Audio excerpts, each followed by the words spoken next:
الحديث الذي رواه الحاكم في مستدركه والطبراني في معجمه وصححه الشيخ الألباني، قال صلى الله عليه وسلم: إن الإيمان ليخلق في جوف أحدكم كما يخلق الثوب، فاسألوا الله أن يجدد الإيمان في قلوبكم.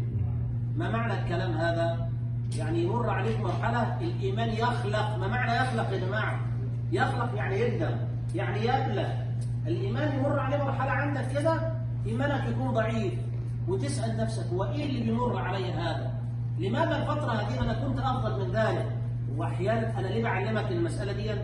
عشان أحيانا الشيطان يتملك من الإنسان، يقول له بقى أنت الإنسان، بقى أنت تعرف ربنا، بقى أنت قريب، بقى أنت بتصلي، ويظل وراه حتى يؤيسه ويخرجه من إيه؟